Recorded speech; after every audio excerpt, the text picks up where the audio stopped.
Morning, guys. Welcome back to my YouTube channel. Sorry, I just got up. Might sound kind of funny because I'm literally still having routines that are sleeping. So this is a get ready with me, and of course you're going to see parts of Bristol Baloon Fest in this video as well. So it's currently 6:30. I got up at 6. I packed some stuff for my cat. She'll be staying with, sorry about she, oh my god, I'm just so used to having female pets. I don't like normally have male pets. Like this is the second male pet I've ever had. The last one was when I was in sixth form, along that. Like after that it's always girl cats, girl dogs. So it's the first male pet I'm having in a long while. So I keep on saying she. See me? He. Snow. He's so naughty. So I got up, I got his stuff packed and ready to stay by my friend because I'll be in Bristol just for one night. And I washed up some pots that I had food in. I put that in the refrigerator. Little things I got up and do, like in the kitchen, ensure that the kitchen was clean and stuff like that. So I'll be getting ready now. Today I'm going to actually do my makeup first before I actually I'll do my makeup first before actually take a shower today. So I'm going to brush my teeth, wash my face, and I will be back. Anyways, if you want to see what's up for this video, and of course I'll be doing some voiceovers because we always have a lot of things to talk about. I have so many topics. I've made so much notes on multiple topics to talk about. I'm not even sure what we're going to speak about today, but stay tuned for that. So I'm going to brush my teeth, wash my face, and we'll get started. Am I really that much? And breaking these niggas down like a demo. You don't really know you. So today I will be using some items that I have not tried before. The Revolution Super Fix Super Hold Setting Spray, because I need this makeup to stay for hours. And I'll be using a No Sweat Antiperspirant Gel as my primer. I already put some snail serum on my face after I washed it today. And I have some lashes. No, from Shein. Although them always a scratch out my daylight, I'm really hoping that this one is actually different. And to begin, I'm going to put on some 24K eye mask and put on this lip thing while I do my makeup.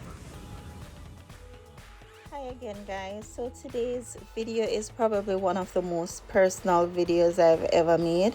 If you've been following me for a while on any of my socials, I often speak about education, faith, marriage, self-development, and becoming the best version of yourself. But today I want to tell you where all of that came from. So I want to speak to the little girl that I once was. The little girl who grew up on South Street in Old Harbour, St. Catherine, Jamaica. The little girl who had no idea that one day she would be sitting in the United Kingdom making this video. If you're struggling today, whether it be financially, emotionally, or mentally, I hope my story reminds you that where you start in life does not have to determine where you're going to end or where you're going to finish. So if you know me, you know that I grew up poor. I grew up in a little board house. It was painted in blue with a zinc roof in Old Harbour. I lived right beside Old Harbour High School, which is the high school that I attended. So for those who have never seen one, imagine walls made from wooden boards with spaces between them and a roof made from sheets of zinc. When it rained, it wasn't relaxing. It wasn't cozy. The like a nice white noise or the rain sound. Oh my god. it was not cozy as you might think. For me, it was stressful. The rain came through the roof, so we had to put buckets, pots, containers, anything we could catch to catch the rainwater. So whenever it rained, I would barely sleep. Not because of the sound, but because if I accidentally kicked one of those containers in my sleep, the rainwater would spill all over the bed. And guess what? My siblings and I and the bed and the mattress would be soaked. So imagine waking up in the middle of the night because your bed is wet. I did not want that. So that's not something that I believe that children should have to worry about. But guess what? That was my reality. I also remember stuffing newspaper between the boards of the house because there were gaps where you could literally see outside. And that was something that became very normal for us. Looking back now, I realized just how much we were surviving instead of living. So growing up, I had to share everything. I shared one room with my two younger siblings. We shared one bed, and it was not a queen bed or a king bed. It was a regular size bed. There wasn't space for luxury. There wasn't space for privacy. We simply made do with what we had. Today, people argue because they don't have the newest phone. Back then, we were just grateful to have somewhere to sleep. Hunger is something you really never forget. One thing poverty teaches you is what real hunger feels like. There were days when we genuinely did not know what we were going to eat. Not because we were being picky, but it was just simply because there was not any food in the house. I remember having one pair of slippers, not even to say a slippers, more like one pair of shoes, and those shoes had to be my school shoes, and they had to be my church shoes, they had to be my going out shoes as long as it lasts. I didn't even have a slippers at one point, so I was just walking around barefoot in the yard. If I was just running to the shop down the road, I would go barefoot, and for me that was normal. Another thing is that the other day I explained to my husband why I don't eat callaloo or breadfruit and why I do not eat cornmeal porridge. There's something I that's something that I don't really share, but people would normally ask why you not eat callaloo or why you not like breadfruit. The answer isn't because it tastes bad. It's just because it reminds me of the hardest seasons of my life. So for those watching who aren't Jamaican, callaloo is a leafy green vegetable, a little like spinach, but it grows different. It's commonly cooked with saltfish and seasoning and some nice spices. But when we were growing up, there were times when we didn't have saltfish. Sometimes we didn't even have proper seasoning. So my grandmother grew callaloo and she would sell it at the market down by Old Harbor Bay. Sometimes it was all we had. So we'd eat plain callaloo with boiled or roasted breadfruit because those were things that grew abundantly in the house, well, in the yard. So it wasn't by choice, it was basically to survive. The same with cornmeal porridge. Most people know Jamaican cornmeal porridge as being rich and creamy with milk and vanilla and cinnamon and nutmeg and all the lovely goodness. But not ours. Sometimes ours was just cornmeal and sugar. No milk, no spices, because guess what? That's all we had. Today I can afford those foods, but every bite reminds me of what life was like. Some people wonder why trauma changes your relationship with food. Well, today I'm telling you this is why. School was not always easy, especially high school. Listen, I did not know that I was poor until I was in high school. And high school was difficult, not because I wasn't intelligent, but because children can be mean and children can be cruel. So my board house was right beside Old Harbor High School. Everyone knew where I lived. So some students would make fun of me because I live in a board house. Children don't always realize the impact their words can have on others. No, I wasn't a pushover. If you know me, you know that. I tell them, remember, you have to pass my yard to get home. Looking back, I laugh because they couldn't pass me yard. Pass Ufa yard. Trouble one pass Ufa yard. No? Anyways, we're not going to get into that. But you have to stand up for yourself. Just a little reminder. But underneath, my toughness was a young girl who didn't want to feel ashamed anymore. Because if I'm being honest, I was ashamed. Thankfully, God blessed me with supportive friends during high school. All day, every day, big up Samantha, big up Arnella, big up Shanique, and everyone else who I might not be able to mention in this video because of time. And sometimes having good friends and supportive friends is all you really need. Not hundreds of friends, just a few genuine ones who see you for who you are and they actually see your worth. One of the hardest parts of my story is that I started working while I was still in high school. And guys, if you have not bought my book, it's available on all Amazon platforms. I speak about my upbringing and all of this, so you'll get that in details. I'll link my book in the bio of this video. So I had to start working, and that was not because I wanted extra pocket money or I wanted certain brands of clothes. I worked because I saw my mother struggling. I wanted to help her. I wanted my younger siblings to have a chance.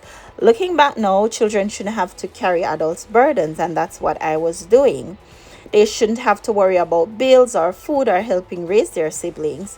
While other teenagers were out enjoying themselves, I was wondering where the next meal was coming from, how we would manage, how we'd survive another week, and all of that stuff.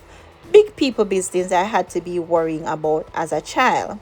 So I knew from the get-go that education would be my escape. Education was always my way out. Not luck, not waiting for somebody to rescue me. Education. I studied because I knew nobody could ever take knowledge away from me. Listen, I can't take back my degrees or my CXCs. No. So every exam to me mattered, every assignment mattered, every qualification mattered, because each one took me one step further away from poverty. I completed my bachelor's degree at Chartered Teachers College, graduating in 2015 with second class honors. That moment meant everything to me. It was proof that my circumstances did not define my potential. College is something that nearly broke me. Even when I got into teachers college, life was not easy. I remember locking myself in the bathroom cubicle crying. Exams were just around the corner. I was behind on my tuition. I genuinely believed I wasn't going to be allowed to sit my exams. So imagine working so hard only to think you're going to lose everything because you can't afford the fees. I cried, I prayed in that cubicle, and then I wrote a letter to the principal. At that time, the principal was Mrs. Foster Allen. God bless her soul. I was a first-year student. So because my record showed that I had consistently been paying something towards my tuition whenever I could, I was given permission to sit my exam. It did not matter how little I have. Sometimes a $5,000, any little money I came across, I would put it on my tuition. So that moment taught me something. Sometimes all you have to do is ask. The answer won't always be yes, but if you never ask, the answer is definitely going to be no. While I was in college, I joined the work and travel program. That opportunity really changed my life financially. It helped me to pay my school fees. It helped me to stay in school. It reminded me that opportunities can change your future if you're willing to work hard. And Father God know, when I time I work so hard for work and travel, I had 3 jobs. That one morning I woke up and I was shaking. I could not even function for like 2 days. I had to call out sick and all 3 jobs. So let me remind you guys that rest is important, because I'm not lying on me kill myself from work and travel. But listen, rest. Don't do like me. Don't do 3 jobs. Please do 2. You need some time to sleep. So after years of pushing forward, I achieved things I never thought were possible. I became a homeowner in Jamaica. I remember looking at that moment and thinking, is this really my life? At that time, I was not even quite 30 as yet. Close to 30, but not 30 as yet. I never imagined that I would own property. I also purchased a 2024 van in 2023. Something as simple as that still feels so real to me. Because I remember a time when I couldn't even imagine owning a car, let alone owning something that was brand new. I was the first owner for that. These are not just material things to me, they are memories of how far God has brought me. After becoming a teacher, I didn't stop there. I went on to complete my master's degree at the University of the West Indies in 2024 while working full time. It was one of the most challenging seasons of my life. I was working full time, I was studying, I was managing responsibilities, but I did it. And I'm proud of that. Guys, in everything, faith matters. Okay, integrity matters. But I also learned that love alone does not pay the bills. So let me just say this. When you're choosing a partner, choose someone wisely. Don't choose someone who is going to be totally dependent on you. Someone that you will have to be the breadwinner for. Choose someone who is going to complement you. Someone who, if you're down, they can help you. And if they're down, you can help them. Building a life together requires vision, it requires discipline and responsibility from both people. Anyways, just a word of advice that was. So after I became a teacher and I went back and I completed my master's degree, I decided that I was not growing in Jamaica how I wanted to grow. I became a senior teacher, and the salary raised a bit, but based on my bills and my responsibilities, it was just not enough. After spending so much money on my masters, it was expensive. I was thinking that I needed more than just $10,000 extra on my salary. So I decided to migrate to the UK. I spoke to my husband, he was fine with it, and today I am living in the UK. I am making my own money. I am independent. Yes, I'm married, but I can stand on my own 2 feet. There's something that is just rewarding knowing you worked for everything you have. Not because anyone handed it to you, but because you refuse to quit. And I can tell you, all when you have me down, pan gonna beat me and kill me, this girl now quit. I am not giving up. I'm always optimistic about everything. So if I could tell my younger self something today, I'd tell her, stop comparing yourself. Your beginning is not your ending. Don't be ashamed of where you live. One day you'll own things you never imagined. Don't let people's opinions become your identity. Keep studying, keep praying, keep believing, and one day you'll travel the world. You'll write books. You'll inspire people. You'll become the woman you've been praying to become. The tears that you are crying today are watering the person you're becoming tomorrow. So to anyone watching this, maybe you're living in poverty. Maybe you're embarrassed by your circumstances. Maybe you think your dreams are impossible. Please hear me. Poverty is a condition. It is not your identity. Your postcode is not your destiny. Your bank account is not your value. Your childhood does not decide your future. Work hard, get educated, learn a skill. Because if I'm being honest, and all we can take book, but God knows so wicked, He give everybody something. Learn a skill, save your money, keep good people around you, stay away from people who make excuses, and above everything else, keep God at the center of your life. Because there were so many moments when I know it wasn't my strength that carried me, it was the grace of God. So if my story encourages just one person to keep going, then sharing it was worth it. I never want people to look at my life today and think that it happened overnight. There were years of sacrifice, years of tears, years of wondering if things would ever get better, but they did. And if God could do it for a little girl from a board house living on South Street in Old Harbour, He can do incredible things in your life too. Before I go, if you haven't already purchased my book, Crossing Currents, I'd appreciate your support. I'm going to share it, as I said before, in my bio. And guys, just thank you so much for watching. If this video encouraged you, please subscribe, hit the notification bell. I'd love to hear a challenge you've overcome or something you're still believing in God for in the comments. And please remember this: your circumstances may explain where you started, but guys, they never have to define where you finish. God bless you, and I'll see you in the next video. Hi guys, so I'm currently in Bristol. It is a few hours later, obviously. I come here. This is Stella, cook my belly full. That's my brother's wife. And you know, it's just nice. My makeup is getting a bit oily. I had to blot a bit, so and I think the sweat thing what we use as a primer is actually working out for me. It's not yeah, we upgraded our car as well, my husband and I.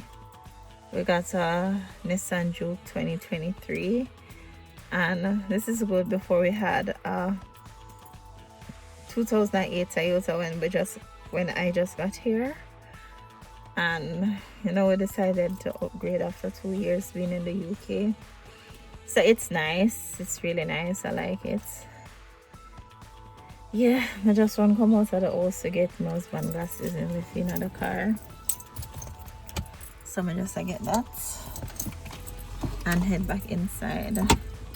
We are going to leave out for the balloon festival. It's now 2:34. In about 30 minutes, I think. So guys, this is the car. Well, at least inside. It's pretty nice. I like it, and I love the fact that it's push button, so you know it's keyless start and stuff like that.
Ok, fare un cucinaggio.